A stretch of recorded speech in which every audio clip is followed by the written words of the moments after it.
if it is Sunday, or in this case, now Monday morning here on the East Coast, and it's after an AEW pay-per-view. It is Wrestling Night in America. I am your host for this lovely program, Brandon LeClair, and we are here, of course, to talk about AEW Dynasty 2025. The show was live, just wrapped up about 15 minutes ago, live from Philadelphia. This was the second iteration of AEW Dynasty and the first pay-per-view in company history in Philadelphia, which is interesting to note, but that is in fact the case. So we are going to be talking about this entire show, top to bottom. Chat already mentioning it was long. It sure was. And I'm hoping that we can do this in, not short order, but efficient order, given the time that it already is here on the East Coast. I was remarking with my co-host just before we went live that this was not particularly considerate to those of us who have to work on Monday morning. It's one thing to go well after midnight on a Saturday, as AEW pay-per-views have often been hosted on, but to do it back to back months here on a Sunday is a lot harder to stomach. I am not going to be reviewing the show alone, though. I do have a lovely co-host. He is a longtime PWTorch VIP member and frequent contributor and guest here on these post shows. Please welcome to the stage Sean from Murfreesboro. Sean, how's it going? Brandon's going well, man. It's fun to talk AEW with you again. Like you said, way too long, but a decent show. There's stuff to talk about. I mean, it was something though. The end was interesting. Yeah, I think that is the biggest headline here as we kind of kick things off is this was a long show and it didn't necessarily have at least from my perspective, it didn't really have the meat on it to justify being that long. I mean, this was really coming into this week. This was like a 2-3 match show tops. They had to really fill out the card. They had to really fill out the card here in this final week of Build and Dynasty. In fact, adding 3 qualifying matches or first round matches in the Owen Hart Foundation tournament just to fill things out. And I think, as we have argued on these shows many times, they would be behooved to, rein that in a little bit and have less of that filler, Right. especially when I mean, it's one thing if you've got 10 matches that feel worthy of being part of a pay-per-view card, but when they're trying to fill out a card with a bunch of extra matches, I think oftentimes it ends up, you end up feeling that length a lot more. And I think that was certainly the case tonight. Crowd was solid throughout much of it, but in their defense too, there were matches that just didn't have a whole lot behind them. So although the action was good, there just wasn't a lot of meat there for the crowd to sink their teeth into. We will, of course, get into all of that, but Sean, I want to start with what's freshest on our mind, the main event for the AEW World Heavyweight Championship and the late match angle and post match. So, for those who did not see the show and are just joining us now, Jon Moxley retained the AEW World Championship over Swerve Strickland in a match that went just over 30 minutes, about 31 minutes and 30 seconds to retain the AEW World title. And the headline here in this one is that we saw the return of the Young Bucks after about 6 months away from AEW TV.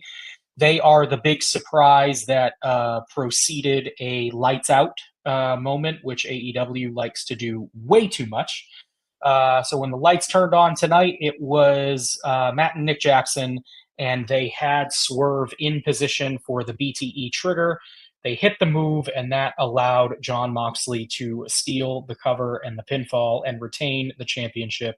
The air was deflated out of the arena the moment the bell rang, and that's where we leave things off. Another show where Jon Moxley and the Death Riders come out on top, and we kick the can down the road and introduce a new wrinkle in this storyline. Sean, I'll throw to you. What did you think of the match? And I guess more importantly, what do you think of where they're headed here with the Bucks? So I guess going into the match, I think they talked about it on commentary going into it. You just kind of assumed like maybe when they first started that it would just be hard hitting. They'd be going at each other like a brawl kind of right away, and it was just kind of the moves in the ring, some holds, some rest holds, Yeah. and things like that. And it kind of threw, and they brought attention to it. And I'm like, man, you're kind of Hmm. right. I'm like, why are they just like doing holds and like going so slow? They should be wanting to kill each other. They've been trying to Yep. kill each other the past couple weeks, and so that did seem kind of weird initially. But then, as the match went along, I mean, it was a good match. I mean, it was what you get from Moxley though, just the biting and the overly just dramatic stuff, and it was good. I was very scared for Swerve when he did the stomp off the ladder. I really thought he might have hurt his knee. I know he grabs it and you're always kind of like, oh, the knee, but I really thought he might have came down gingerly on it. And I was like, oh gosh, don't tell me he's hurt now or he can't continue or something. But thank goodness he, So slid over and moved away. Go ahead. Go ahead. yeah, well, just to follow up on what you were saying, for anybody who didn't see that, I just want to kind of illustrate a little bit. Yeah. Basically, like late in the match, Swerve and Moxley were fighting on the outside. Moxley had set up a ladder in front of steel ring steps. He kind of hoisted Swerve up the ladder, and they were kind of jockeying for position up there over the Spanish announce desk. And Swerve hit a couple of body shots and kind of knocked Mox down a couple of rings on the ladder, and that allowed Swerve to get position over him. And he hit a Swerve stomp off the ladder through the Spanish announce desk. But the way that they executed the move to try to keep it safe was that Swerve kind of, when he launched, he was already crouched in the crouching position with his knees on Moxley's chest. So the way that he came down, it seemed very possible that like he could have hyperextended or tweaked the knee. Right. And so Oh, yeah, go ahead. yeah, and so that worried me. But then he kept going on, and it seemed like he was fine. And then after that, Brandon, it just got convoluted again. Just another mess. Just a mess. Like the Hangman stuff, I understand. Like they're trying to tell the story with that. Like that was Yeah. like intriguing. If he comes out, Mhm. but again, he goes after Swerve initially. It looks like he's going to go after him, and then he looks at Mox and he's like, "Ooh, maybe I want to, go after him." But then Death Riders come in, they Not the tackle only him. time we had a swerve for the sake of swerve on this show either. Oh We'll get into that. gosh, I know. Oh, we'll talk about that. Yep, we will. Then the lights go out, and then the Bucks come out, and I mean, I just don't know how they fit in. I'm trying to figure out how they fit into this because it's been so long, and they've been away for so long. I just don't know why they would all of a sudden. I know they were heels when they were gone, obviously, so coming back they're heels, but just to get involved in this just seemed really out of left field. I just it was just a mess. I really was hoping they would put the belt on Swerve. I just think this storyline needs to be ended. I just Moxley's just not in. Marina's been fine in her role. Like her role was what she did was fine tonight. I didn't think she was bad in any way. I mean, it just kind of was what it was. But um, I just I don't know. I'm intrigued where the Bucks are going, but it just came so far out of left field that, and all the stuff that had just happened prior, it just made it feel so out of left field and just made me not like it even more. And in the storyline again, Mox Swerve going into this last few weeks has been okay. I mean, the fake glass was bad on Dynamite the week before, but they were they were investing me in wanting to see Swerve win. And then now, yeah, there's a lot of interference, a lot of stuff happened. They protected him, but I want Mox to get rid of that title. It's not working for me. It's just not. Yeah, kind of to play into what you were saying, Sadler V3 in the chat saying the Bucks became so irrelevant to him that he forgot that they had beef with Swerve, and that's kind of the thing here. The Bucks have been gone a long time. And in addition to that, they were at one of the lower points in their career when they left. I mean, Yeah, people were basically begging for them to either drastically change their character or or go just get away. off TV because there was just no intrigue there. And while I think that there is a possibility that this injects some life into the heel persona, I also don't like anything whose aim. I don't like any any angles, if the aim of the angle is to prolong this Death Rider story, then I'm just inherently opposed to it, because I think this is just a situation where it's too far gone and you've got to cut your losses. I mean, Sean, you raised the point at the beginning of your discussion about this. Moxley and Swerve have ratcheted up the intensity of their feud in recent weeks and kind of turned this thing into a blood feud on Wednesday, and and then tonight to start things off with 3 to 4 minutes of chain wrestling as though these were just two baby faces facing off. And that's the thing, like AEW has a lot of situations where they put baby faces against each other, and even those matches tend to start with more fire than this did. Like there's more intensity and animosity with two AEW baby faces facing off than there are these two guys who, based on the events of the last couple of weeks, are seemingly in a blood feud. And Yes. that's another thing. You know, Prince Nana has been embroiled in this sort of side angle with Swerve, in which he almost admonishes Swerve for letting things get too personal. Nana is hell bent on trying to ensure that Strickland is solely focused on winning the AEW World Title, and that's why you saw that disagreement that they had on Wednesday's Dynamite when they were seen arguing backstage. And then tonight, that is sort of thrown out the window. I mean, they're not really paying attention to that in any way. There really isn't seemingly any personal animosity between Moxley and Strickland, and instead they're just wrestling a straight up wrestling match for a Yeah. while. That's not something Moxley has done with anybody for months. So the start of the match, as clean as it was and as proficient as it was wrestling wise, just seemed to me like it sort of flew in the face of what they were trying to accomplish. And Mm. I think for me, that is an issue that I have frequently with the AEW product right now, is that you can consistently count on them to deliver great wrestling. And I I have such a hard time being overly critical of this company, because you can so easily just fall back on the defense of, well, the wrestling is really good. And it absolutely is. The Yeah. wrestling was good on tonight's show, almost from top to bottom. I mean, you could say something positive in ring wise about every match on this card.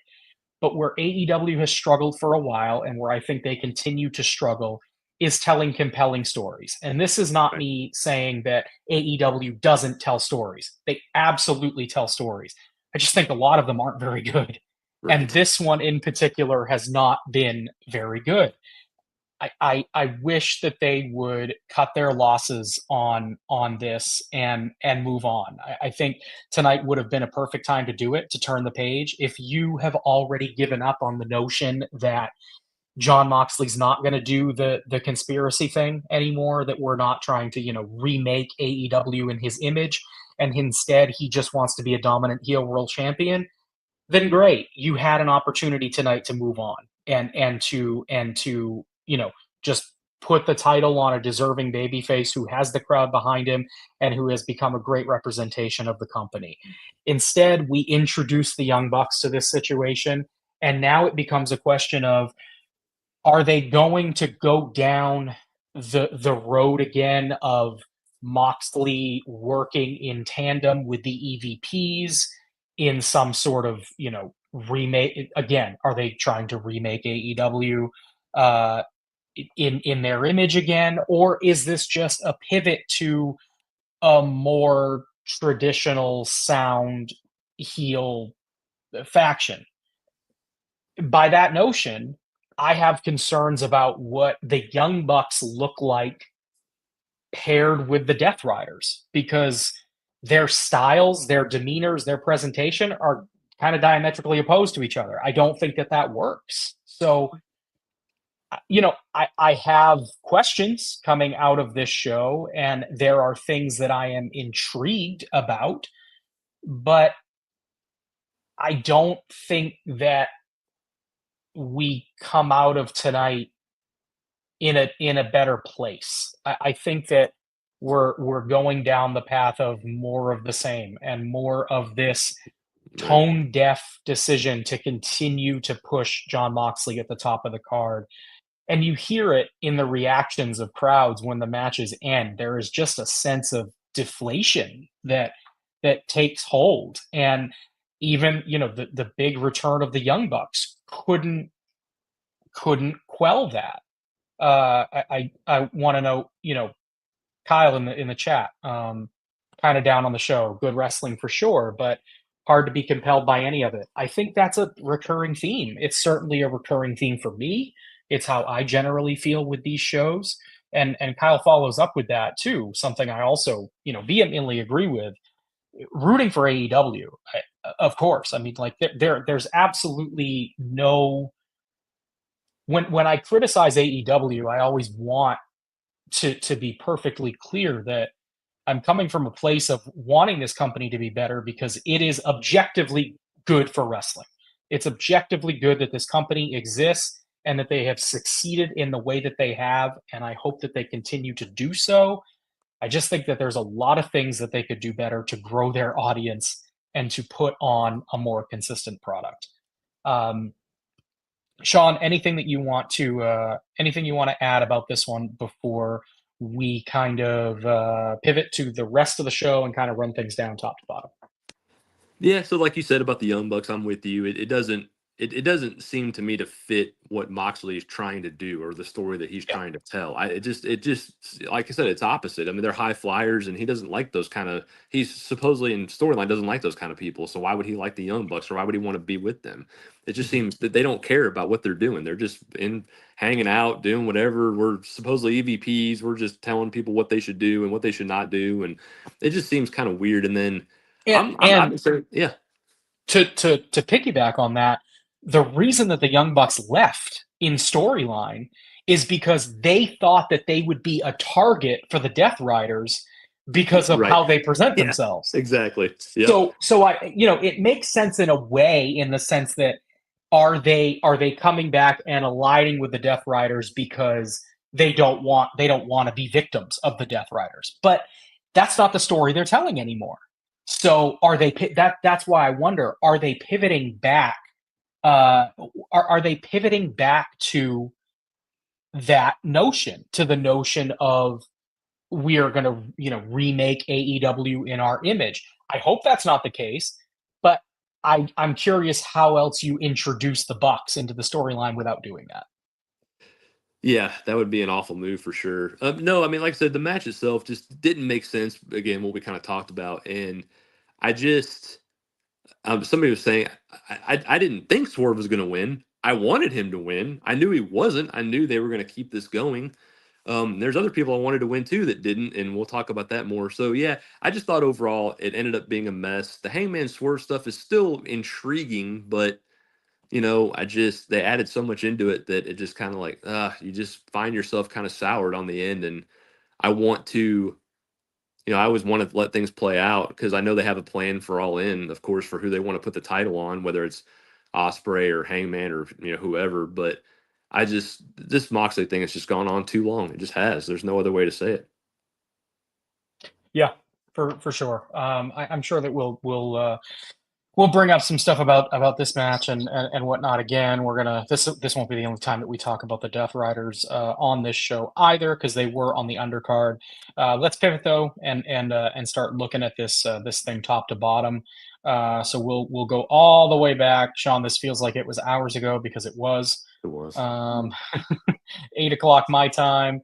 The show opens with Will Osprey and Kevin Knight. This is a quarterfinal match in the Men's Owen Hart Foundation tournament, which was the brackets were announced this past Wednesday on Dynamite. They confirmed that there would be several qualifying or first round matches on Dynasty because they had yet to fill out the card. So the show begins with Osprey and Kevin Knight. This one goes just shy of 14 minutes. Will Osprey is your winner, to the surprise of, I would imagine, absolutely no one. So Osprey wins. He is advancing to the semifinals of the tournament.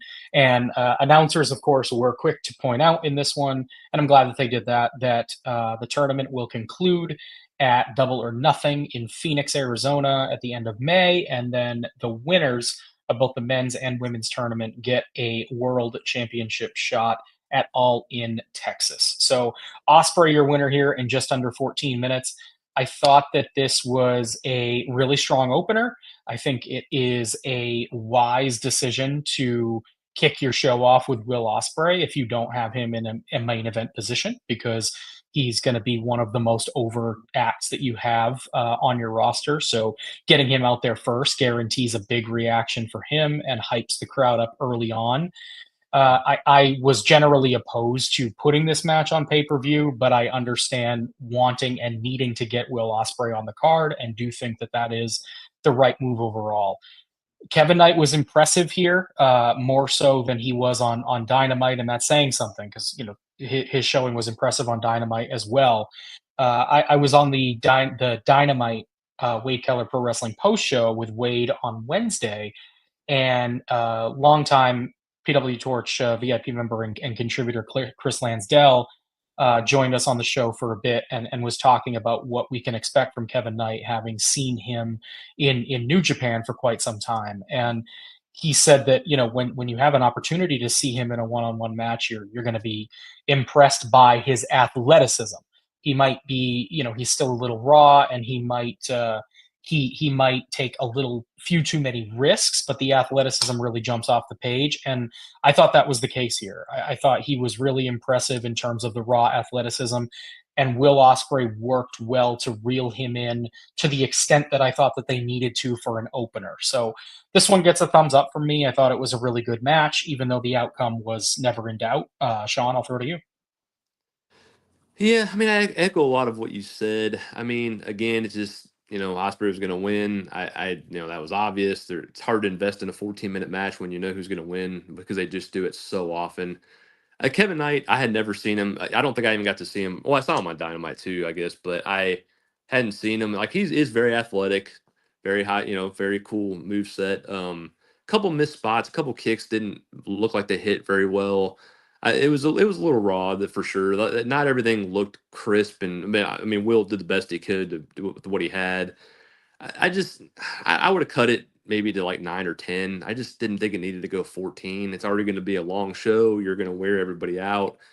The moves were, I mean, like I said, it was a good match. Nothing really that negative to say about it. It's just you knew who was going to win. Will moves on to the semifinals of the tournament. Kevin got some good. I like what he's doing so far. I mean, I think there is something there. I don't know how far they would go with him, just because there's so many talents that have just been abused, and they like you for a minute and then they don't. So I don't know what they're going to do with them going forward. But I thought it was good. Uphill battle being an athletic young guy on the AEW roster, and Chris Lansdell was pointing out that he will stand out athletically, head and shoulders above these other guys, and I agree. After seeing this match, I mean, I think that some of the stuff that he's doing stands out even over, like, say, a Ricochet, which is crazy. Yeah, it is. But that all is to say, I still think it's going to be a problem getting him in a solid position long term, just because of the number of talents they have vying for those positions. So we'll see what happens there. I mean, it was a good showing. I I'm always an advocate for less is more on these shows. I wouldn't have voted to kick this one off the show again, if only because I think that when you have a pay-per-view and you have people paying big money to be there, they expect to see your stars, and Will Ospreay is a star, and so getting him on the card is overall a net positive for me. But not much else to say otherwise. After this, Tony Schiavone replaces JR on commentary. Jim just did that opening match tonight, a little bit different in terms of commentary tonight. JR has historically tagged in for the last couple of matches on the card, but tonight he just did the one, and then they brought in Schiavone, who did the majority of the rest of the show. It was Taz who was tagging in and out with Nigel McGuinness. He, Um, I will yeah. say, Tony was unbearable tonight. He was unbearable. Every match, he said it was like every match was the greatest match of all time. It's like this is unbelievable, and I'm like, Tony, tone it down, man. Not every. I know you're trying to prop up your product. I understand that, but with him, it's just getting. He's getting to be a shill at this point. It's getting to be overbearing for me, and I'm a Tony Schiavone fan from back in the day. I enjoy him, but and I didn't even see Sadler. I didn't even see that, but I mean, like, he's not bad as far as I've liked him from the past. I just think he's unbearable to listen to now. I just hyping up how great everything is. It's just too much. I did not think that this was a good night for the commentary team, and there was one thing in particular I wanted to highlight.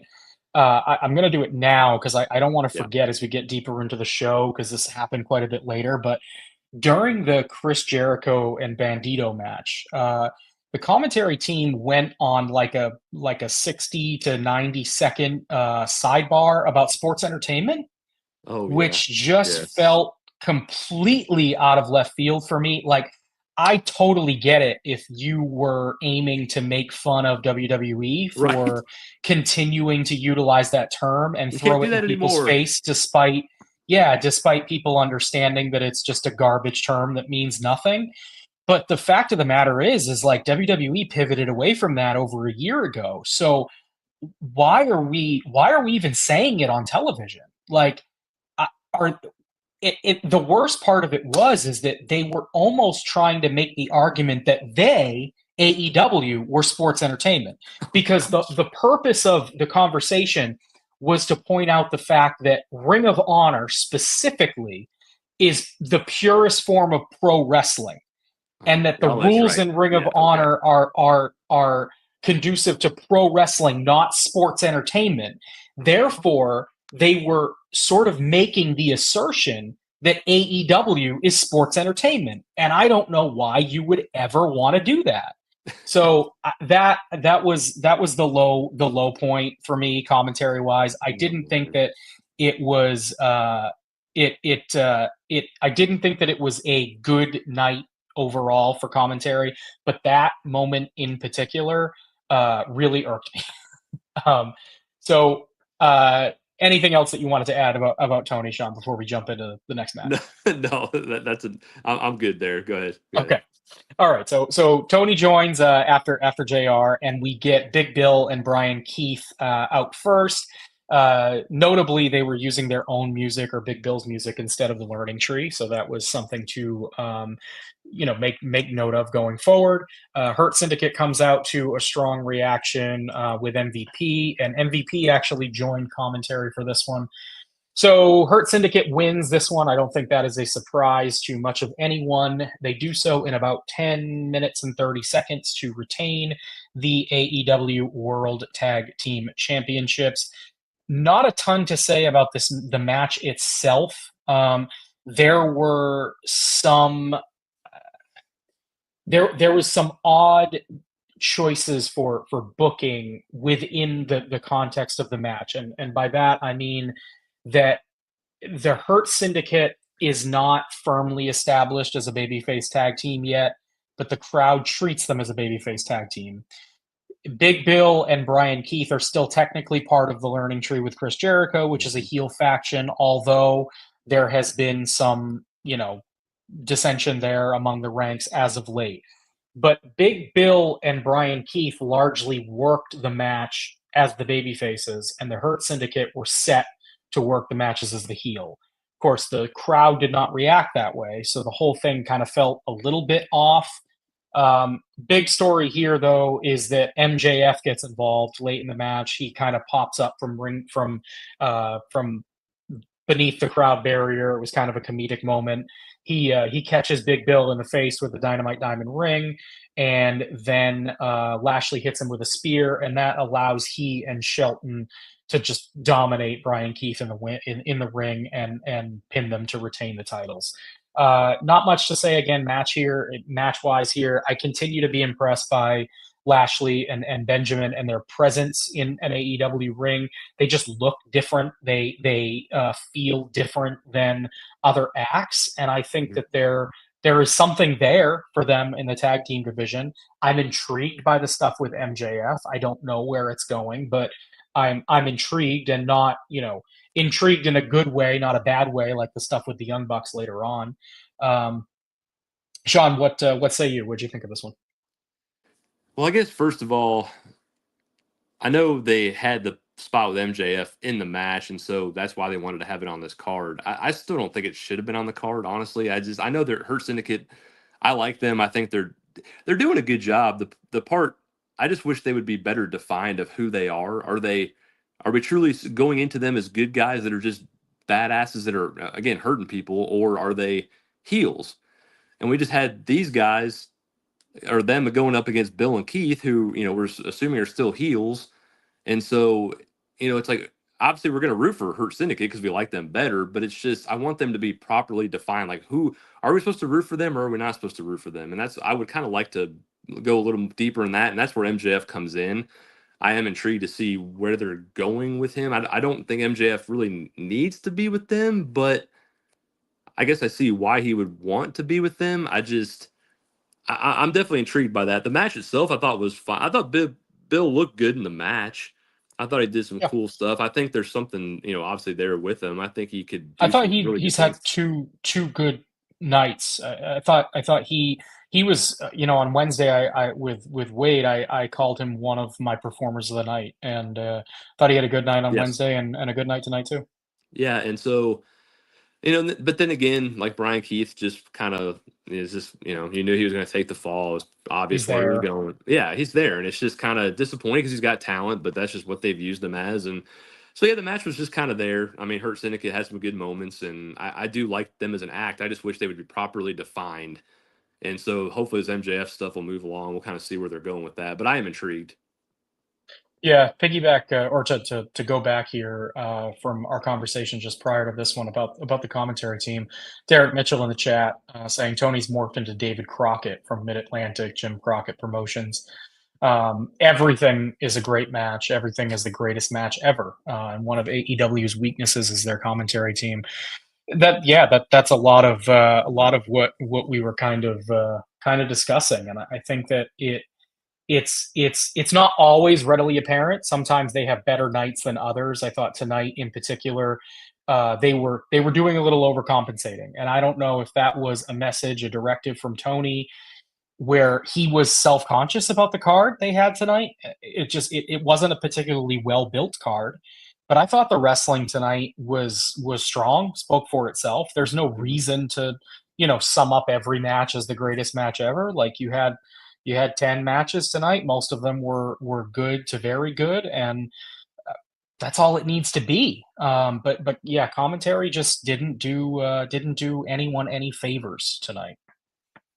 Yeah, I mean Taz, I still enjoy Taz, but I Yeah, mean even he was getting into that tonight, still saying how great everything was, and he sometimes over explains stuff even too much. Even though I get where he's coming from, if you don't know wrestling as well, he wants to explain stuff, and I do like that a lot. But it's sometimes he almost over explains it and tells you like obvious things that of course we're gonna know. It's like we don't need you to tell us that we already get it.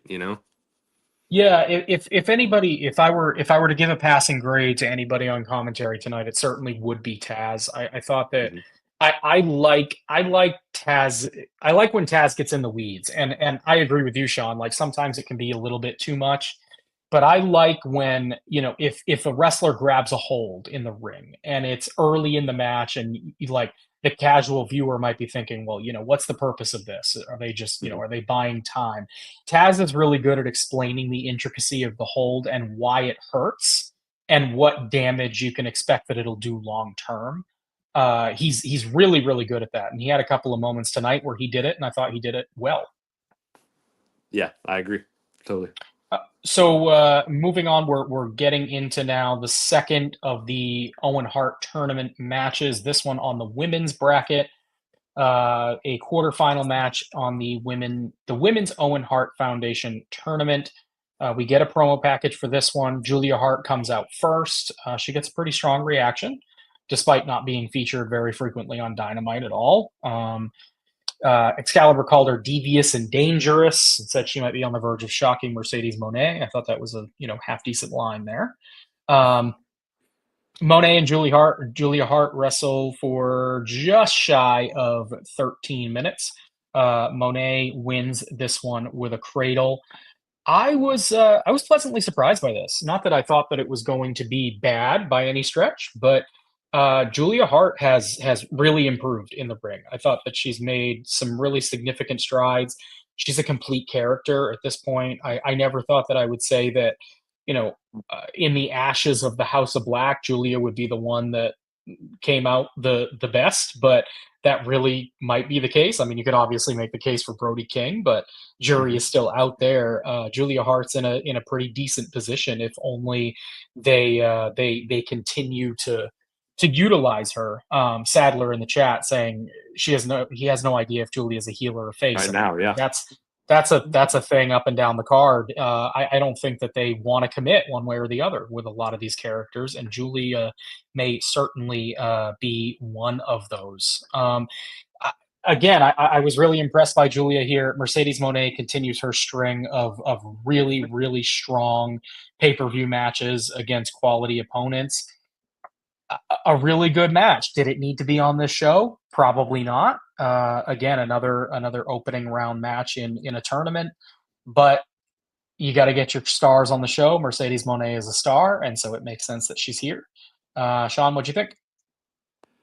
I like Julia Hart overall too. I do think she's gotten better. I was more down on this than you. I didn't think this was one of the Mercedes' worst matches.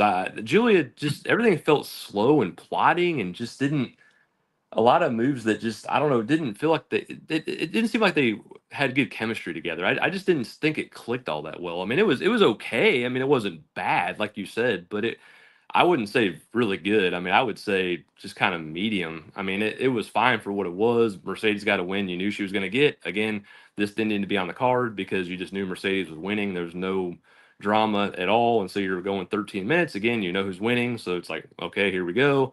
But a couple getting near falls. But Julia's gotten better. But tonight was one of her worst nights in the ring. I thought I didn't. Maybe I'm wrong. Maybe it's just me. But I didn't really get the match. I wasn't as into it as maybe some people were. It was fine, but it wasn't great. Yeah, I mean, I wasn't like blown away or anything. I just thought that it was a strong showing for Julia. I liked deep in the match. I really liked the transitions for Julia where she was trying to get Heartless applied, and Monae kept repeatedly applying the statement maker or the crossface, whatever she calls that now, and kept turning it over and over again into the moneymaker. I thought the moneymaker was the finish. Her that weird. Oh yes, gotcha. Yeah. Which please stop doing that move. It's not good. It's not good at all. But yeah, I really like that set of transitions there. Monae's won a couple of matches now with cradles, which has been interesting. But it worked here. I mean, a cradle victory every once in a while is fine. But yeah, I mean, nothing like overwhelming. Sadler just throwing up there the moneymaker's the worst finish in wrestling. She's not strong enough to do it. I would argue that even if she was strong enough to do it, I just don't think it's a good looking move. I wouldn't want to see anybody do it. I think it's one of those moves to me that requires too much obvious participation from the person taking it. And so therefore I can't buy it. It just doesn't look credible to me. And I don't think that changing, who is delivering the move would change my opinion on that. But yeah, good fella in the chat as well saying like the match, but it wasn't crisp. Definitely some clunky spots here and there for sure. Monae continues to carry herself like a star. I think that most of the time the reactions bore that out like as the match gets going. She typically does a pretty good job of turning the crowd against her. She did that in this one here. You had pretty strong Julia chants deep in the match. I think that came after that sequence that I mentioned with the multiple times she was trying to get the submission. But Again, probably not a match that needed to be on this card just because of the length of the show and the build, the lack thereof. I mean, Nothing. tournament matches probably didn't need to be on this show, but for getting getting Monae on the card, it served its purpose. Anything else you wanted to add, Sean, before we move on? No, I think I'm good. All right, so Nigel McGuinness steps in for Taz on commentary when the show comes back from a video package for the Trios Championships. I forgot that they existed, quite honestly. But in any event, we get a Trios Championship title defense on a major show for the first time in a while. The Death Riders, so Claudio Castagnoli, Wheeler Yuta, and Pac, defending against Rated FTR. That is, of course, Adam Copeland, Dax Harwood, and Cash Wheeler. It is the Death Riders in just under 15 minutes to retain the Trios Championships in this one. Very slow plotting match to kick things off. They teased a lot of the dissension between Harwood and Wheeler. They late in the match, there's some back and forth with Copeland and some of the Death Riders trying to get an advantage. Um, he locks or Pac late in the match is able to get a brutalizer locked in on Harwood, and Claudio and Yuta hold the other opponents back. So that kind of looked like a finish, but wound up not being because Cash manages to get himself back in the ring and fall on top of the submission to break it up. And then things kind of devolve from there. We had a lot of the AEW tag team trope in this match where the referee just loses all and any sense of control, and guys are in the ring when they're not supposed to. There's a bunch of double teaming, there's stuff spilling around to the outside. The name of the game in tag team wrestling for AEW is just chaos. They love to just throw out a bunch of stuff in these big multi-man tag matches and hope that it sticks. I thought it worked to, certain elements work to varying degrees here. But in the end, Copeland returns to the ring to aid his partners. He charges at Yuta for a spear. Yuta leapfrogs it. Copeland almost spears Dax, but catches himself. This leads Yuta to kicking Copeland in the back of the head, and he and Dax crack skulls pretty hard. It was very audible. Copeland falls to the outside. That allows Yuta to give Dax the Psycho knee that he stole from Bryan Danielson, covers, and gets the 3 count. Before we get to the post-match angle, Sean, anything you want to say about the match itself? Yeah, no, the match was fine. I mean, it was fine for what it was. I mean, they had, early on, like Dax kind of came in, even though he didn't get tagged in and did some stuff, like you said, that kind of, a little bit more of the dissension there right away. Kind of He like, stole a oh, tag from yeah, Copeland at one point. yeah. So they played some of that, which was fine. I mean, the work in the match was okay. I mean, it wasn't bad. It was just kind of there. It just, again, it felt like it kind of plotted up until the finish, which we can. But yeah, the match itself was fine. But yeah, go ahead in the post match because I definitely want to talk about that for sure. Yeah, Sadler noting in the chat thought that guys like Edge and FTR would hate the indie-rific rule of breaking mayhem of tag matches. No one is immune. No one is immune in No, AEW. absolutely If not. you are working tag matches, this is what you are going to get. There are rules, but they are not followed, and the No. referee does not have any control virtually ever. That was the case here for sure. What Sean is alluding to, though, is the post match angle, and Sadler mentions he didn't care for the match, but the turn afterward was one of his favorite things on the show. Uh, I'm of mixed minds on this. The turn that he is referencing is after the match. The Death Riders leave through the crowd as they usually do. Copeland and Cash Wheeler return to the ring at this point, and they help Dax to his feet, and the 3 of them hug. And that sort of seems like it's going to be the end of it. Weirdly, the crowd booed this. I think they wanted to see something else. They kind of all raise each other's hands up, and as Cash Wheeler is turning to leave the ring, Dax pulls Copeland in and gives him a pile driver. So that is the first notion that all is not well in FTR land. And then we go for the double swerve that AEW likes to pull. So it looks at first as though Cash is about to officially cement the dissolution of FTR by helping Edge or Copeland to his feet, but he pulls him up and instead pulls him right into a shatter machine executed with Dax. So Dax and Cash are still together. They deliver the shatter machine to Copeland. Uh, uh, this occurs after Dax Harwood retrieves steel chairs and tries to coax Cash into participating in a concerto. Initially, Cash declines, and they hit the shatter machine, and then the Cash fully cements himself as the bad guy by asking for the chairs to execute the concerto himself. He does it not once but twice, and he cracks the bottom chair hard. It sounds like they crush Copeland's skull. And then, in the comedic moment of the night, when paramedics and officials spill from the back, uh, the um, the Cash Wheeler winds up throwing his body on the stretcher and putting a neck brace on himself, and then comically ripping it off and tossing it back in the ring, saying that Copeland needs it more than he does.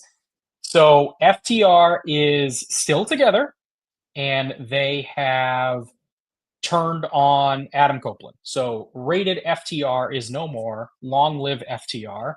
Sean, I will toss to you. Yeah, so the turn, I mean, you knew the turn was coming, and that's what was like, okay, you just knew it was coming. You were just waiting for it. You saw them raise hands. You knew something was coming. But I'm with you. I just couldn't stand when Cash just kind of kept selling it that he was, like, oh, Dax, well, why would you do that? It's like, dude, we know you're with Dax. Come on, man. Like, don't swerve us to swerve us. Like, we know what's going on. It just was stupid. Like that part, I just hate when they do that. If you're going to go all in on attacking them, just attack them right from the beginning. Don't play the, oh, what are you doing card? Like, are you really doing that? And it didn't take me out of it. I still enjoyed it for what it was, but they always have to do that. Like you said, it just drives you crazy because they don't need to do it. And so that part was bad. But then, it's leading to the Copeland eventually with Christian. It is what it is. I'm not happy about it. FTR as heels, I like a lot better because I think they can do more as heels. But Copeland and Christian that doesn't do anything for me. I don't need them to team together. I mean, I knew they were going to, but I'm not super enthused about it. Yeah, it's I wonder how they get there because Christian Cage has been so effective as a heel, and Yeah. the stable, the patriarchy stable, has been really entertaining. I don't want to see them break away from that, and eh, I also wonder how easy it will be to just accept Cage as a babyface when he has that stable on the side. So unless they're gonna break them apart, which I think is the wrong move long term, again, because if you're doing this Copeland and Christian reunion, you have to think it's gonna be a one-off or only uh only going to be a thing that they do a couple of times. And so if you're looking at it long term, I think that you're still better off long term with the patriarchy. And so I'm just wondering how they're going to get there in a satisfying way. Christian Cage has shown no no ability to not not shown any ability. I mean, Cage has been a good baby face in the past, but there has been no relent in the way that his character has been presented, and there's also these unresolved issues between he and Copeland. In fact, they literally just brought those issues back up last month when Cage failed on his contract cash in. So there's still animosity there. It feels like a foregone conclusion that that's where they're going to go, and in a vacuum, The match itself is fine with me. I think that Copeland and Christian versus FTR is a fun mid card match, and I can see where Copeland would want to have that match before he decides to hang it up for good. I just don't know how quickly they're going to get there, one, and how satisfying Christian leaving the patriarchy behind is going to be. But I'm not going to judge it before they do it. I'll see if they pull it off. Maybe they will, maybe they won't. It feels like a destined for where they're headed. Um, Derek Mitchell in the chat mentioning he thinks that the patriarchy will be the one to turn on Christian, basically leaving him alone. And I think that is probably the way that you have to do it to bring sympathy to Cage. I don't think that him choosing to leave the group or turning on the group is going to garner him the sympathy necessary to make it make a ton of sense for him to just come crawling back to Copeland. So there's going to have to be some sort of act there, act of attrition on Cage's part to get back in the good graces and make it feel like a legitimate pairing and not just something that they're shoehorning together because everybody wants to see Edge and Christian together again. Sean, anything you want to add to this discussion before we move forward? No, I mean, Christian has been better as a heel for sure. I've liked his heel act, and so I'm curious, how, like you said, how they play that out. But and like I said, am I excited about Edge and Copeland and Christian getting together? No, not really. It's fine for what it is. I mean, but like you said, it's just a mid card thing, and so that's what it'll be kind of thought as. But FTR, hopefully, they do can get more in a better spot as heels for a while. I think it'll be good for them. Yeah. So after Edge gets or Copeland, I'm never going to stop calling him Edge. It's impossible. After Copeland gets wheeled out on the stretcher, they cut back to the commentary table, and Excalibur has the unenviable task of uh, feigning, deep disgust for FTR and concern for Copeland, while also very quickly pivoting to the next match because that's what they have to do to keep the show on the road. So that's what we will do too. Excalibur tosses to a video package for the women's world title match. So we have Timeless Tony Storm, accompanied by Luther, facing Megan Bayne with Penelope Ford for the AEW Women's World Title. Tony Storm retains her championship in just a little over 15 minutes. Thought this was an interesting match. I thought both women worked really hard. It was slow going in the beginning. Megan got in a ton of offense, was just completely dominating Tony, and that worked for me. It was refreshing to see a longer form title match in AEW not resort to just straight up back and forth action and instead go for the bigger, stronger wrestler just completely dominating the underpowered babyface. Bane looked impressive. Commentary sold her as much improved. They noted the fact that she was part of AEW shows during the pandemic at Daly's Place, and she's a completely different wrestler now. Has improved in many ways, and that was evident. I thought she was impressive. Her offense was impressive, and Tony was an excellent babyface as she has come to be. She hits the hip attacks late in the match, several hip attacks, and the Storm Zero, but that does not put Bane down. In fact, she kicks out before a 1 count. The finish actually comes when Bane sets up Fate's Descent, but Tony over rotates and pulls Bane into a small package for a surprise 3 count. Like I said, I was a fan of this one overall. Thought it was a different pace for a title match on AEW pay per view, and I continue to be just really impressed with the Tony Storm character and what she has become, what she's been able to make out of the timeless character that once I thought was more of a comedic act than an act to be taken seriously. But she has found a way to strike that balance really, really well. I think with the help of Mariah May and that feud. But here she is with a different opponent for the first time in many months, and I thought it worked well. Sean, what were your feelings?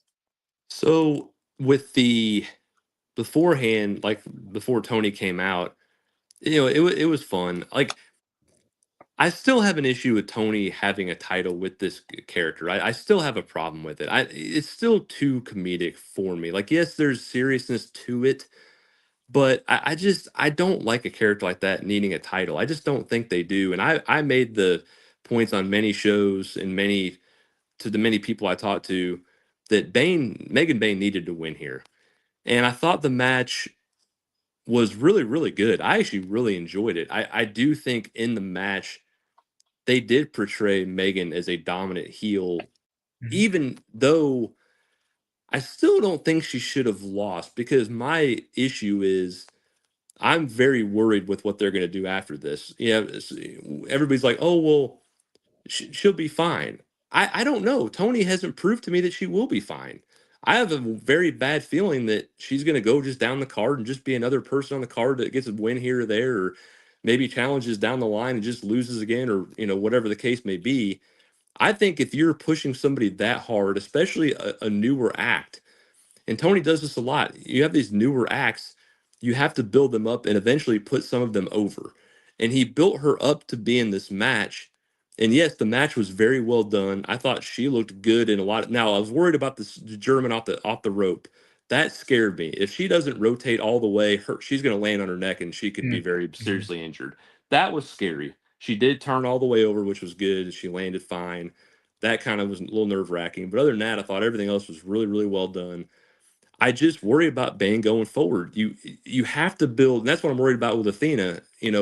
With Mercedes, I'm assuming Athena's going to beat Harley, and Athena's just going to lose to Mercedes. And I'm like, we have these people that are newer to some people, or coming out of their first time on the roster, and they need to get big wins. You don't need just to build them up just to have them lose, and that is a scary thing for me. And Bane has something, and she just loses right away to a person that would have been fine to lose. Tony Storm can lose the title and be fine. Her character is more than willing to lose a title and be over with the fans. She's over with the fans.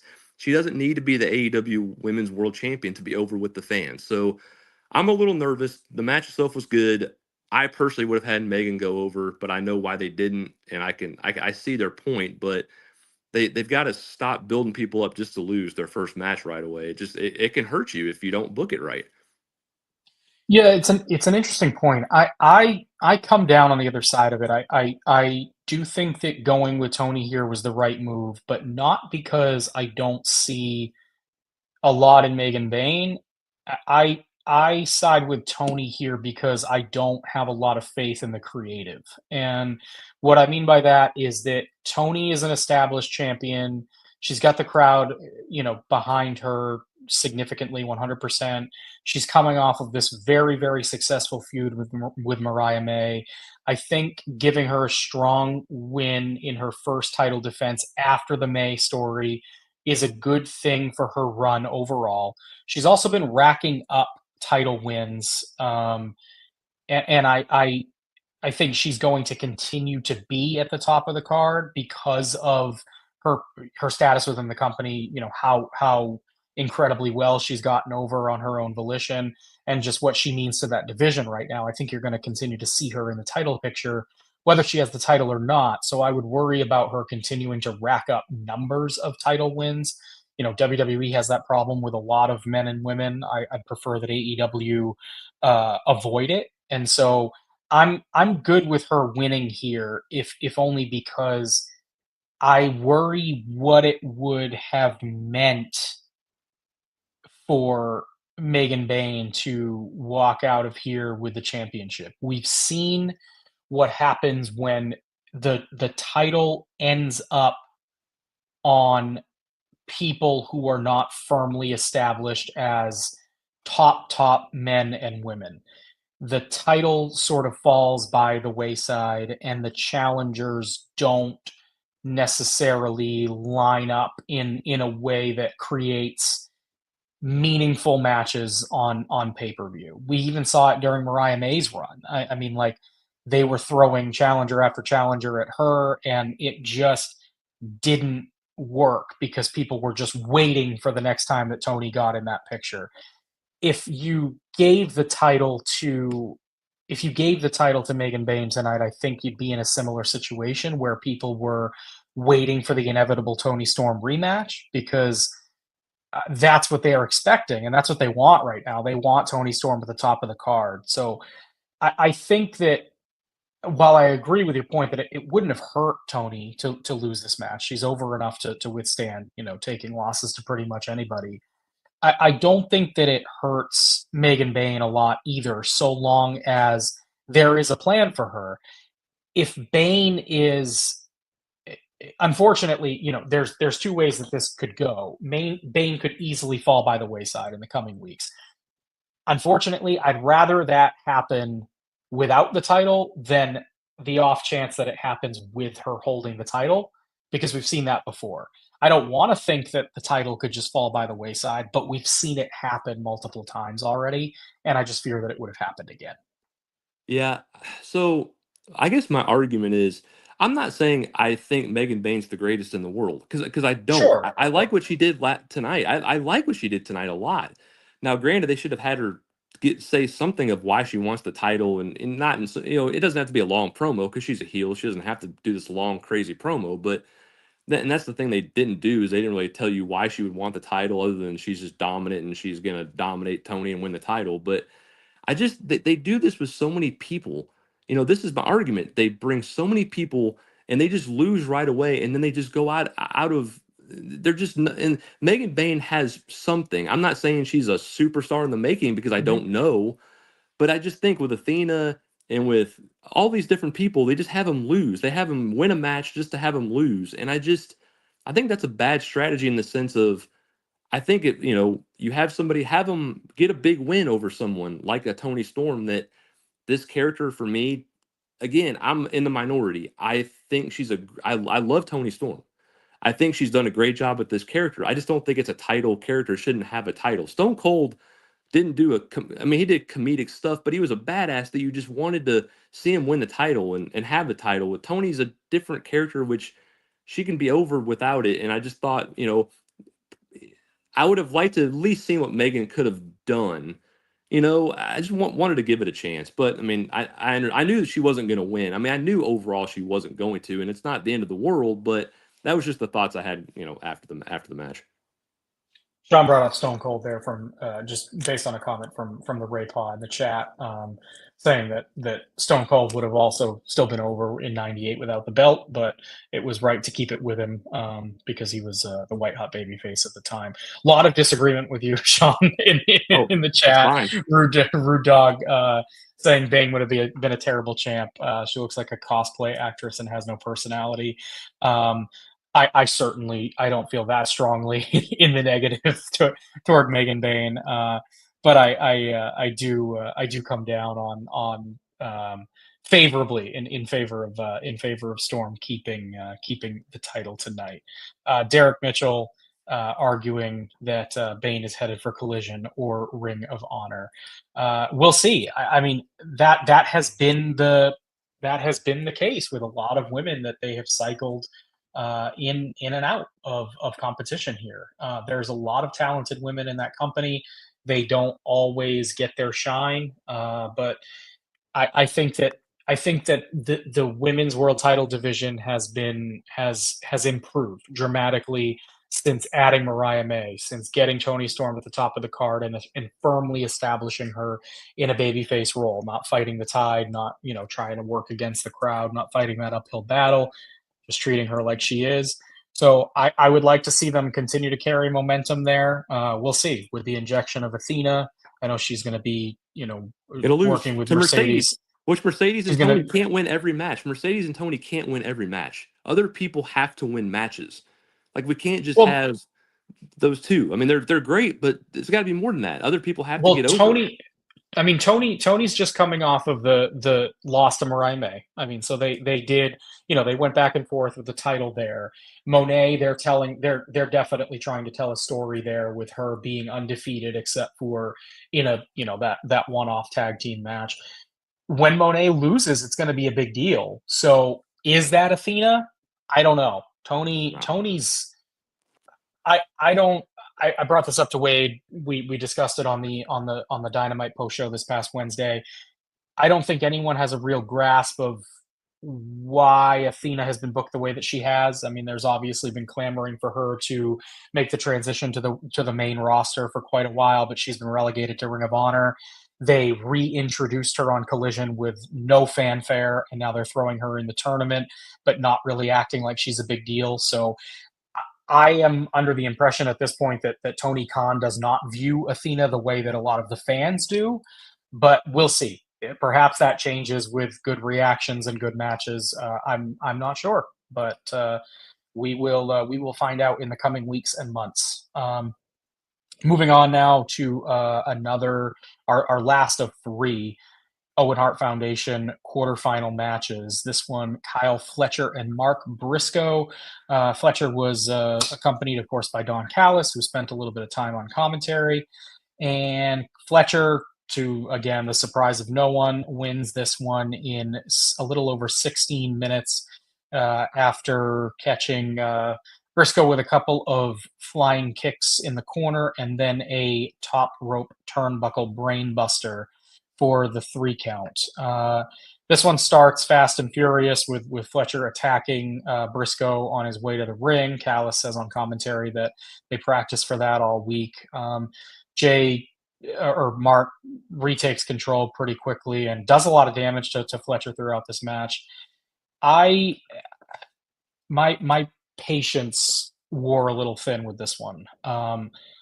Look, I respect Mark Brisco and enjoy a lot of what he's done, but I just don't think that this needed to go 16 minutes on a card that was already loaded with superfluous matches. I just thought that they went too long here when I think everyone knew that Kyle Fletcher was going to win, especially off of the loss in the cage last month to Osprey to close out their feud. It just felt like Fletcher was destined to advance in this tournament. This just went too long for me. It was a good match. I mean, it was back and forth. I don't view Mark Brisco on a level of needing to have a near 20-minute back and forth match with someone who it seems they're as invested in as Kyle Fletcher. Sean, are you with me there, or were you enamored with this? I am 1,000,000,000% with you. 1,000,000,000%. This was ridiculous. I was like, when Fletcher got the offense right away, I was like, oh man, he's gonna squash him. This is great. Because again, I'm a Brisco. I mean, I like his, he's what he Sure. is. I mean, he's fine, but they've already wrestled 3 times. Brisco, for some reason, has already beaten him, which is stupid. I Yeah. just do not understand that. And so for Fletcher just to beat him and move on would have been great. But no, they got to go 16 minutes. They got to go back and forth. They got to give Brisco all this crap. And it's just like, come on, man. We don't need this. Like, should not be going that long. There's no reason to go this long with a guy that you're building to, again, maybe face Osprey again, which I don't really need to see it again, but we could be headed that way. I mean, I'm assuming, if it's possible, he faces Hangman in the next round of the Owen, which is, we'll see what the wild card is. We don't know obviously yet, but I think the match itself was crisp. It was well worked. It's just way, way too long. Brisco, as much as I like him, does not need to be shouldn't be beating Fletcher anyway before, and definitely shouldn't be going 16 minutes with him now. So, yeah, just This too was long. to this point in the show. This was the longest match of the night. I know. It just didn't need to. It's just crazy. Yeah, Bad mistake. a match that really didn't belong on the card in general. No. To go that long with these two, this is an ongoing issue within the Don Callis family. All of the guys that the Callis family promotes, Konosuke Takeshita, Kyle Fletcher being the most significant, they work 50-50 matches with every opponent. It doesn't matter what the quality of opponent is. It doesn't Exactly. matter Yeah. what their placement is on the card. They just are destined to work 50-50 matches, whether they win or lose. And I think it's part of the reason that both of them have struggled to stand out from the pack. Takeshita and Fletcher are 2 incredible wrestlers, and they have just not been able to get out of their own way because of the booking. And I think that this, again, even with a win for Fletcher, I just don't think that this did anything for him. You just a 50-50 match with Mark Briscoe that was good. Don't get me wrong. It was a good match. Could have Yep. happened on Dynamite. It could have been, 5, 7, 6, 7 minutes shorter. It just did not feel. It just did not feel like it was adding anything to this particular card on this particular night. No, completely agree. Didn't need to be there. All right, so that was match number 6, 6 of 10. Get into another match that I do not believe needed to be here, Oh, and that was Chris Jericho oh, versus Bandido for the ROH World Championship in a title versus mask match. This one ends initially in just under 16 minutes when Chris Jericho clocks Bandido in the head with the baseball bat after a whole bunch of interference from Brian Keith and then from Gravity. They distract the referee long enough for Jericho to crack Bandido with the baseball bat. Jericho makes this slow, methodical, plodding crawl to Bandido and covers him and gets the 3 count. And there's this like sigh of exasperation from the crowd. Jericho celebrates, and then we get word from the announce crew that Aubrey Edwards is down at ringside. She's huddled with Bandido's family, who were co-stars of the match because Jericho kept kind of roping them into this thing. Aubrey eventually invites them over the barrier for reasons that we don't yet understand, and they lead her to the baseball bat, which Jericho has conveniently tucked between the opening of the ring post and the steel steps. So Aubrey retrieves the bat, and now suddenly she is convinced that Jericho must have used it, though she didn't see it. She's taking Bandido's word for it. So she convenes with Bryce Remsburg and with Justin Roberts, and they all agree that they're going to restart the match. At this point, Bandido kicks Jericho in the head. He gives him his finish, the 21 plex, covers him, and wins the match in just about 16, 17 seconds. So Bandido is your new ROH World Champion. I hated this. I did not. I thought the match was what it was. It was fine. One, don't put Ring of Honor matches on AEW pay-per-views. It's unnecessary. It's a different promotion. We don't need it. They were doing this incessantly for months on end, and fans complained. They finally got the message. They stopped doing it, and the company was much better off for it. There's no reason to bring it back. The ROH title means nothing at this stage. Ring of Honor is a fledgling promotion that has nothing behind it. They need to stop pretending like the average AEW viewer is also tuning in to Ring of Honor. Some of them are, there's no question, but I would wager that a good portion of them are not. And this match had no business being on this show. And if that wasn't bad enough, they introduced the ability for the referee to change the finish after the match was already over and restart the match because a spectator at ringside told a referee that there was outside interference. If that is the ground rules now for how AEW operates, then they need to be doing this in every match. And we should have had a restart in the world title match because there were people there who saw the interference. The Young Bucks interfered and they kicked Swerve Strickland, and the whole crowd saw it. And Hangman Adam Page saw it, and he should have been able to go over to the referee and say, hey, we need to restart this match, and the match should have been restarted because those are the rules that they established earlier in this show. It is infuriatingly stupid. Sean, take it away. I don't want to say too much of the same thing. I agree with you. I mean, you kind of took my thunder as far as, yeah, it was all stupid. It didn't need to be on the show. The match was slow and plodding and just so ridiculously long for no reason. And then the spot that you just said, and I won't repeat, just doesn't, if you're going to do that in that match, you got to do it in every match.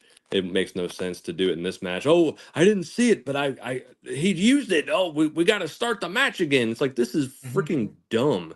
And then I'm nothing against Bandido's family or anything. They just were so over the top. It was just, oh man, his sister, just the way she clapped and was so happy and just, it was just, I mean, it took away from, I mean, it was a cool, I mean, it would have been a cool moment, but again, it's an ROH championship that we're never going to see him hardly ever. And it was, I mean, it's just like, it's not, it's cool, but it's really not that cool because it's a title that just doesn't, like you said, doesn't mean anything. So, didn't need to be on the pay per view. Didn't need to be there. Jericho just needs to go away. I just don't like anything he does anymore. I love him as a what he did in the past. I just don't like what he's doing now. And Bandidos was I thought had some potential, but they've just done nothing since he's come into AEW.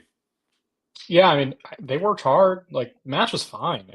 I'm not sitting here and saying, it was a dud. Like, it was a fine match. It It was just slow though. It was you very could have seen this on any piece of weekly AEW TV. As Rude Dog brought up in the chat, Ring of Honor's got a pay-per-view coming up. Could have been on that show. Could have, where it should be. yeah, it's a Ring of Honor. It's a Ring of Honor title match. It should be on a Ring of Honor show. AEW has too many wrestlers, too many angles, too many titles of their own to be blowing 16 minutes on an already bloated pay-per-view with a finish like that. I mean, Yeah, it was bad. I would have been vehemently opposed to this being on the card with a straight finish, but to Right. throw that out That there crap. Yep. and and and literally call into question the way that you officiate and book everything else on your card, it was just so completely nonsensical. I mean, this was probably the last 2 minutes of this thing might have been my least favorite moment on an AEW pay-per-view since, I don't know, maybe the complete botch job and the barbed wire anarchy whatever match, the Oh flame. yes. I mean, I thought this was this bad. Like, it just is so counter to everything that your promotion does, and it sets a terrible precedent. And I know that, like, Wednesday, it's not even going to matter. They don't care. But, like, Yeah. just clean this stuff up. Like, there's just no need for it.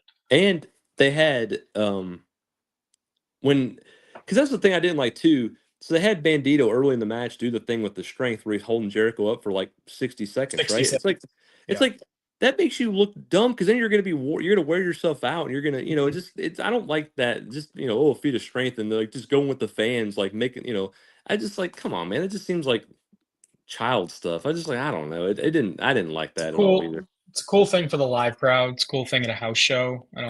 I mean, on pay-per-view, like, it's a cool feat, but then Yeah, you have to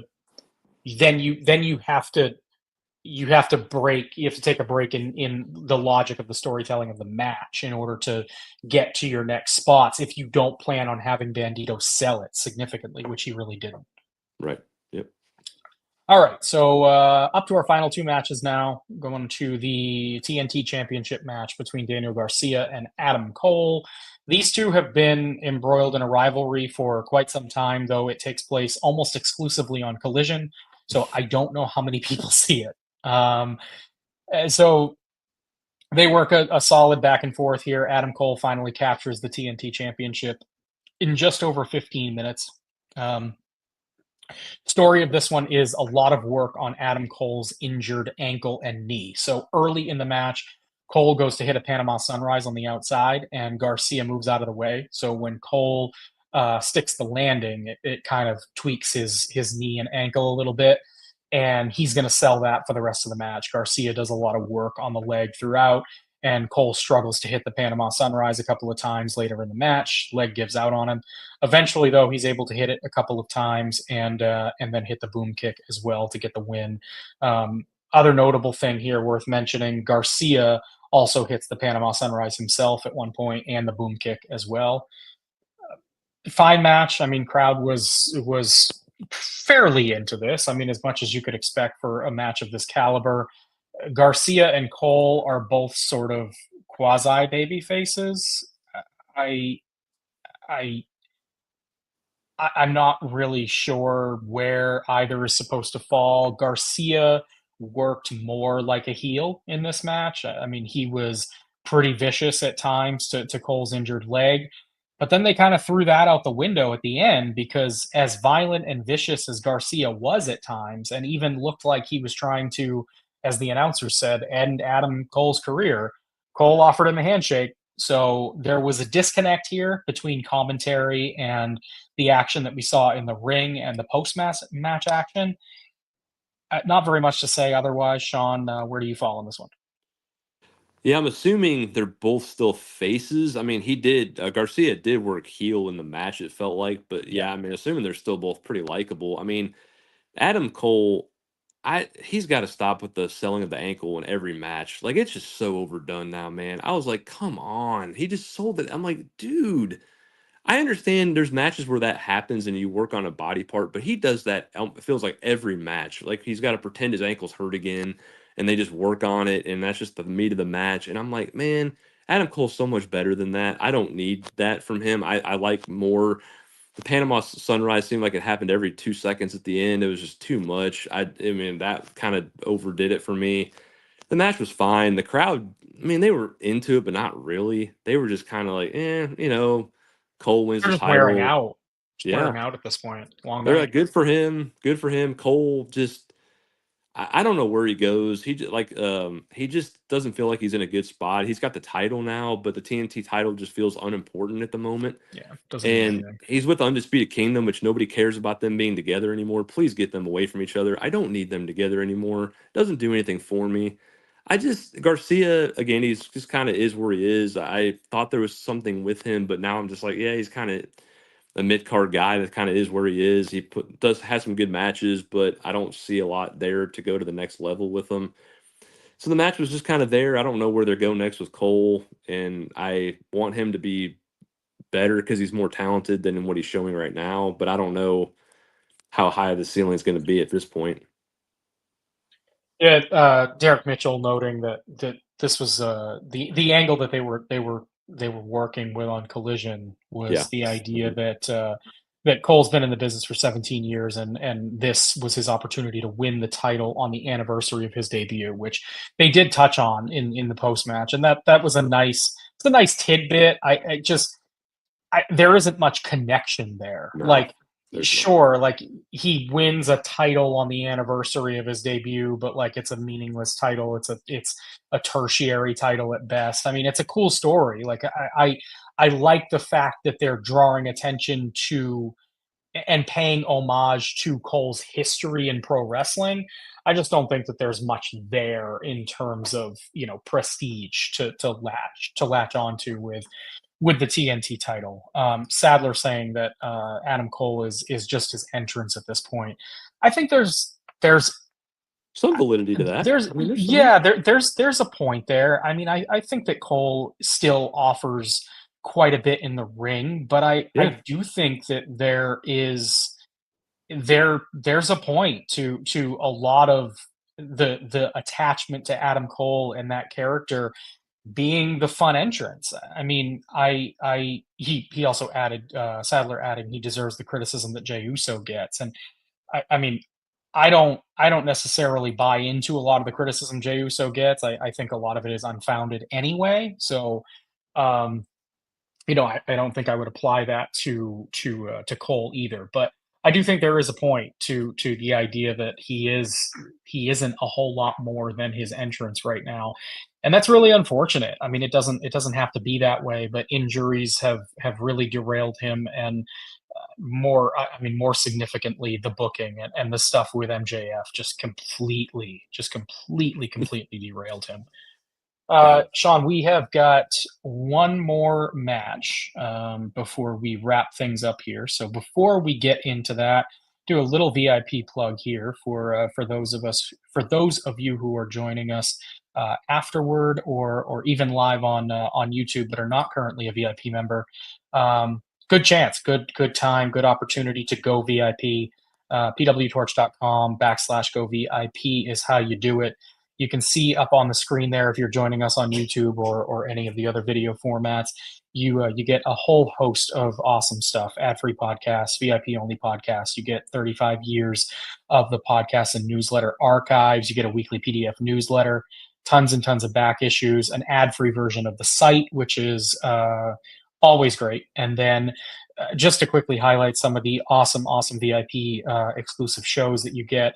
Of course, the Fix with Todd Martin. You get the post-event roundtable podcast, which Wade and company have probably just finished up recording not all that long ago. You get Greg Parks Out Loud, which my frequent co-host here on these Wrestling Night in America post shows. Greg Parks reads his weekly column out loud on that one. You get everything with Rich Fan and so much more. It's really a great value and a great opportunity to support the Torch and get some great content here as we head into a really busy season. Not just with AEW, but of course, if you are watching WWE as well, then you are very much aware that it is WrestleMania season, and there is plenty of stuff happening across the board. So, a really good time to go VIP, and the as always too with our VIP members, we invite you to participate in this show.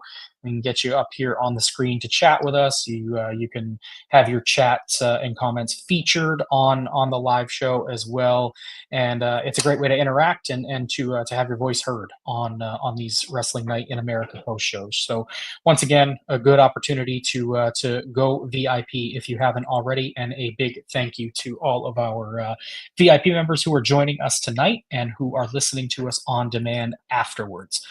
Sean, that brings us to our final match to discuss of the evening, since we started the show with the main event. This was the semi-main event, a three-way match for the AEW International Championship. Kenny Omega defending against both Ricochet and Speedball Mike Bailey. This was fast and furious and incredibly hard to cover in real time.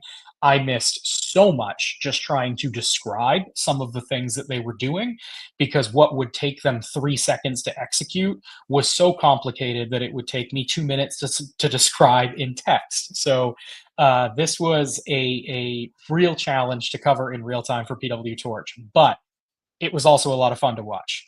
Kenny Omega retains the International Championship in just under 31 minutes. Sean, I'll go to you first on this one. What do you think? Oh, so the match. I mean, the match itself was a lot of fun. I wanted to talk about Speedball real quick because I haven't I hadn't seen I didn't see him in TNA, and I hadn't seen anything of really what he had done on the Indies and a lot of during the WrestleMania seasons and before the shows leading up to that. He's still not connecting with me. I mean, I want to give him more time to develop because I've heard a lot of good things about him. Like it's just so much focused on the kicks, and that's fine. That's just not for me when that's all you do mostly, other than a couple dives he had during the match, which were fun. I mean, the work in the match was really fun. There was a couple times where Speedball had did a move on Ricochet, and instead of worried about him, or no, Omega, sorry, he did something to Omega in the ring, and then he goes out and starts doing stuff to Ricochet. And it's like, dude, like go pin Omega, dude, like go win the title. Like, what are you doing going out to the other side, outside the ring, like wrestling him? It just some of the stuff logically didn't make sense. Commentary did knock him for that, and I thought that was good. Yes. It was good Yeah. that commentary, admonished him for that and noticed that it was happening. Yeah, absolutely. And so they did that a few times. There's another moment they did some things like that. Some of the spots I thought were a little too, they took time to get to them. Yeah. And I wish they would speed up. If you're, I know some of them are hard because they're on the ropes and you're trying to do some crazy stuff and all that. And I get it, but some of it just was kind of plotting getting to some of them, and they were cool. But I just think it comes down to, for me, as good as the match was, Forsaken America, if you're gonna pin Ricochet, just have a one-on-one match for God's sake. Like, why are you pinning Ricochet if the whole point was to? I understand they wanted to have Bailey in the match, even though he was fine. But if they're gonna pin Ricochet anyway, just have the freaking one-on-one with Omega and Ricochet, which everyone wanted to see anyway. It would have been just as good, the two of them, instead of you had to put Bailey in it and just have a bunch of crazy spots, which were fun. I'm not saying they weren't fun. It was a cool match. Still went probably too long. I still 30 minutes to me is too long, even in a triple threat match. Even if it's really good, I think 20 is like plenty. You can do plenty in 20 minutes. I just thought, Bailey overselling the knee was a little much for me. I mean, I get it. He was, in storyline, he really hit it hard a few times. Just screaming, yelling. It was good, but Ricochet taking the pin was what it was. I mean, I'm okay with it because he can get his heat back because he's a heel now, so it's okay.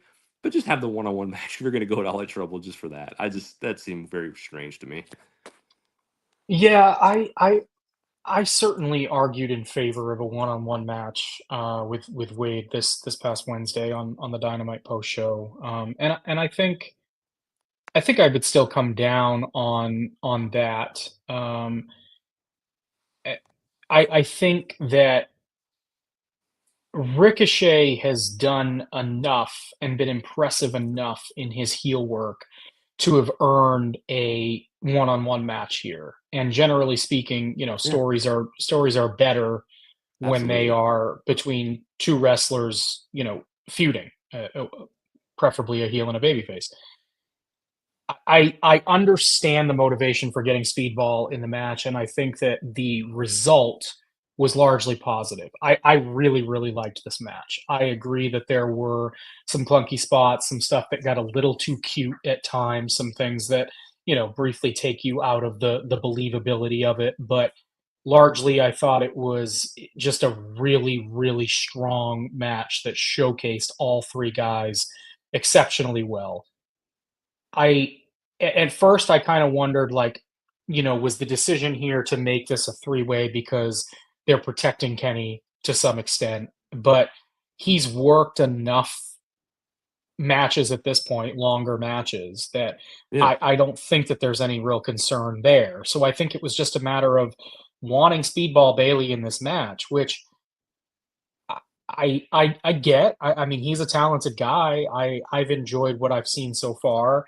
I don't know if the promo work is there. I don't know if he can elevate to a specific level to I don't know that he can elevate himself to, the upper mid card where they have him placed here. But then again, I didn't think Ricochet could sustain himself there, and I think he's doing a pretty darn good job so far. So I think that there's a chance that we see more at this level out of Speedball Mike Bailey, but I also think that there is a possibility that he just merges into traffic because there are a lot of guys who can do a lot of the stuff that he can do. And yes, the look is a little bit different and the cadence is a little bit different and the style is a little bit different, but like it, there's a lot of guys who can have this caliber of match with your Kenny Omegas, with your Ricochets. And I don't know how much Mike Bailey stands out amongst the rest of them long Hmm. term. Derek Mitchell in the chat here saying that he watched a lot of Speedball on the Indies.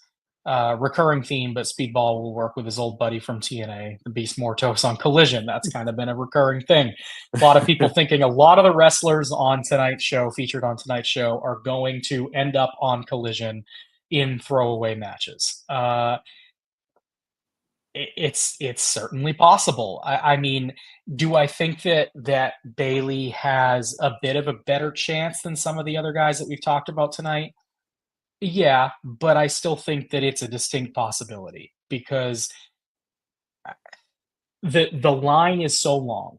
The line is just so long, and the guys that are getting in line to have a run up the card is growing longer by the day as they continue to sign more talent. And at the same time, the guys who you think should be at the front of the line right now challenging for the title are not.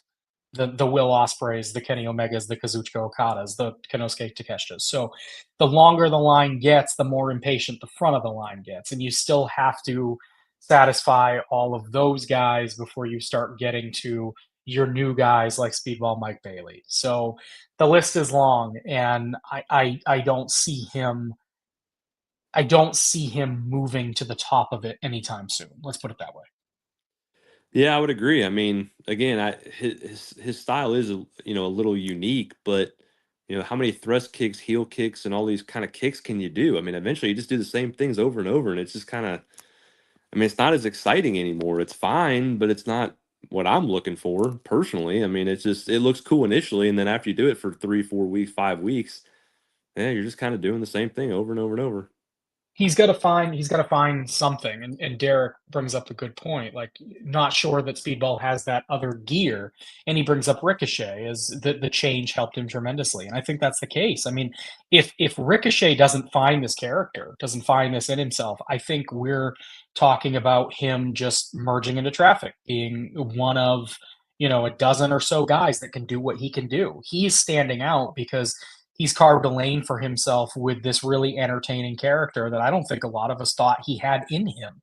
So if Bailey is going to stick at a consistent and significant level where he can work himself into the weekly conversation and get himself booked on this really crowded roster, he's going to need to find something in addition to what he already has.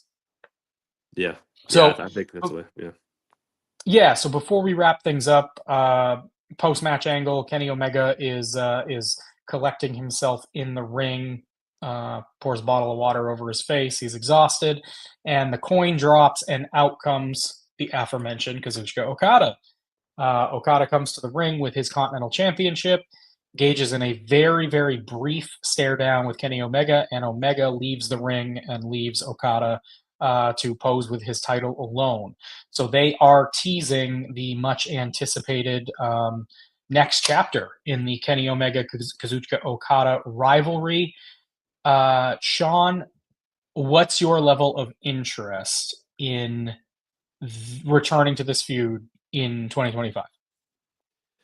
Well, for me, I'm okay with it because I didn't get to see it, so I'm one of the few that never saw it. A lot of people are like, talk about how great it was, and I'm just kind of like, no, I believe it. I just I've never seen it. So, and by golly, I want to merge those titles because we do not need both those titles. So, if anything happens to do that, I'm okay with it. And if it's gonna have Omega and Okada, if you make Okada feel like a bigger deal, I'm totally okay with that because he just feels like a nobody right now to me. I mean, he comes out like a star, but he's done nothing in AEW to make me feel like he's a huge star. So other than what they've said about him, so Yeah.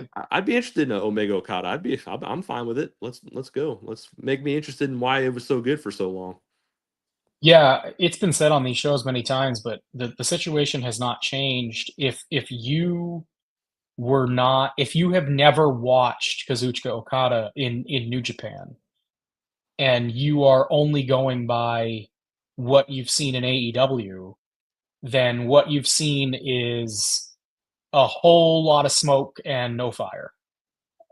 This has been a slow build to nothing thus far. I mean, Okada is a guy who is lauded as one of the greatest of all time by the powers that be who are on air telling you those things in AEW. But under that umbrella, we have seen nothing of the sort. I have, I, I, I certainly don't proclaim to be a regular viewer of New Japan by any stretch, but Sean, I have seen a good amount of Kazuchika Okada prior to coming to AEW. I have seen the Omega matches, and so I know what he's capable of. I've seen it, but there are a lot of people that haven't, and AEW has not given them any reason to think that it's more than a thing of the past or just hearsay because they've shown nothing to date. I hope that a feud with Kenny Omega changes that, and we get the first real taste of what I think Kazuchika Okada was and can still be in an AEW ring. I think that right now, what you're seeing of Okada, there's a lot of sentiment that like it's the Shinsuke Nakamura deal. He comes to the US, signs with a US company, and then just kind of coasts. Mhm. And I don't think that you're going to see him coast with Kenny Omega. And I don't think Kenny Omega would let him coast. Omega's not a coasting kind of guy, as we've seen just since his return from the diverticulitis. So I'm looking forward to this. I think that it can be really good. I think it can be big for both guys, for the legacy of both guys within the confines of AEW. And more than anything, like you, Sean, when I heard Kazuchika Okada's music hit, my first thought was, oh, great, we're getting Omega and Okada again. It was, oh, awesome, they're going to merge these stupid titles. Yeah, that's pretty much what I thought. Yep, that's pretty much the Yeah, first thing that went in my head. I really hope that that is the play, and we see them retire the Continental Championship in favor of the international title, because I do think that of all the mid card championships that AEW has introduced, it the international has very quickly risen the ranks and become the one. I think the Yeah. international title is the one that you want to hang your hat on and keep around. So I'm hoping that's what we see going forward. Um, Sean, that covers the full card. We did this thing in under 2 hours, as I was hoping we would. Anything else that you want to touch on the main event before we wrap things up here? Yeah, I would say the one thing I forgot about during the match was when the chair ended up getting thrown into the referee's face. That was not Mhm. good either. We need to stop that. We need to stop any kind of a spot with a chair hitting somebody in the head, especially a referee that's not used to getting hit in the head like that. I mean, yeah, it's just a glancing blow, but it just didn't look good. It wasn't a good look for them, and I was like, man, I just wish they would stay away from those kind of spots. I'm not. I've never been a fan of them anyway. Swerve caught Moxley with the chair too, Yes, later on. at Yep. the end. Yep. Sadler asking for a 6 hour show like the pay per view. I cannot deliver. I'm not Tony Khan. Uh, I mean, I would love to talk that long, but I mean, there wasn't enough on this show to talk about for 6 hours. I mean, I guess you could if you really wanted to, but I mean, no, there was not enough on this show, Sadler. Sorry, my friend. Oh man. maybe if I was on the West Coast, but as an East Coaster, no, thank you. Um, Yep. yeah, the only other thing I would add about the main event, I like I said at the start of the show, I thought that this was the best in-ring match of Moxley's title reign so far. But I don't think that's saying a whole lot, because I No, largely have that's a not low been. bar. Yeah, it's a low bar. I have not been pleased with the output by any stretch. So this was my favorite of the bunch, but not certainly not high on my list. I wish that we could get back to just a bit more straightforward presentation and storytelling in the main event. I'm tired of these. We said it. I said it on this show last month. We've said it before, but like, this is mid aughts style WWE booking, and we criticize them for it with the uber amounts of interference and lights turning off and on, and the wacky swerves, and they got away from it for good reason, and AEW has been doing it for a little bit too long now, and I think it's time that they press in a different direction. Sean, before I let you go, good fella in the chat, bringing up Anthony Bowen's presentation. I would need to throw to you to that on that. I knew that I did hear that Anthony Bowens returned on 0 Hour and was involved with Max Caster in some way. I did not catch 0 Hour. I wasn't able to see it. Were you? Goodfellow, unfortunately, was not able to either. I didn't. Number one, I didn't want to watch 0 Hour because it was already going to be a long show. I don't need to see a freaking one. Like, why did? I mean, I don't want to get on this either because it's too late. But I just we don't need that long of a pre-show before a long freaking show like that. Yeah. I don't need it. Just do it on Dynamite. Like, I don't need. And Bowens, I mean, I just don't. The Caster stuff's stupid to me. I think it's dumb. I'm not getting any. People are getting enjoyment out of it. That's fine for you. I'm not. I think it's stupid. I just think everybody coming out to beat him. Yeah, it's funny. Whatever. That's just WWE old booking back in the past. It doesn't do anything for me. And Bowens, I want to see what he could do. Whatever he did, I don't know, but I think Bowens has potential more than Caster for sure. So I hope they can do something with Anthony because I think he does have some talent. So. Yeah, Derek raises a good point. Didn't like the idea of returning Mitchell or returning Anthony Bowen on 0 Hour. Said, put it either on the main show or give it time on Dynamite. Yeah, Yep. I would agree. Put it on Dynamite if you want people to see it. There shouldn't be an expectation that people are going to tune in to these pre-shows and have a watchful eye on it. I mean, it's one thing to, you know, tune into it and have it on, but I don't know how many people are paying super close attention to it. Usually when I have a pre-show on, it's just kind of in the background while I'm doing other things and preparing for the main show, but maybe there are a lot of people who do watch it with a closer eye, I'm not sure. But yeah, I mean, you would think that if they believe in Anthony Bowens and they believe in building an angle between Bowens and Max Caster, which I would, given how popular the Acclaimed was at one time, I would save that for Dynamite. Yeah, and what did you have? What would your grade be for the show before we go? Because I'm curious. I would probably give it. I would say probably a B minus. I mean, it was okay. I mean, the wrestling again was fine, but there was just nothing really substantial on this card that made me want to. You know, I didn't. Came out of it just saying, yeah, I spent money on it. It was fine, but it wasn't. It didn't blow me away. It was just one of those shows, and I kind of knew that going in. But I was like, maybe they'll wow me, and they didn't. Nothing about it really wowed me or made it feel that special in any way. Yeah, I see. I struggle with these. I very rarely, if ever, give these events letter grades or number grades because I and the reason That's fair. and it isn't even like I don't want it to sound like I'm hedging. It's more so that like there's so many shows in a given year now Yeah, that same here. I don't like that I can't like, when you ask me this a month from now or whatever, when we're talking about WrestleMania or when we're talking about Double or Nothing, and I'm thinking about, a number grade or a letter grade, I don't want to say like, oh, I gave this a 7 out of 10, but now I'm feeling more,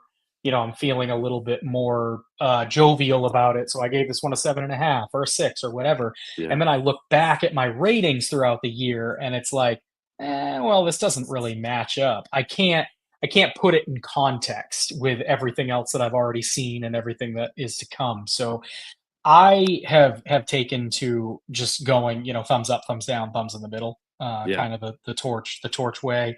Okay, I think this is a thumbs in the middle show. Like that's it's and yeah. it's so hard because the wrestling was good. Like it's hard to if you have a show that's 4 hours long and there's a bunch of great wrestling on it, I don't think that I can fairly give it a thumbs down. That seems unfair to the quality of the wrestling and the talent that was on the show. But then on the flip side, it was too long. There were matches on the show that did not belong there. I don't like the creative direction of the company right now. I think the main event picture is one of the worst things they have going on. So Mhm. there's a lot of detractions there too that make me feel like, well, if I give it a thumbs up, I'm I'm glossing over all of the things that I think are pretty bad just to say, well, there was good wrestling. Yeah, I would.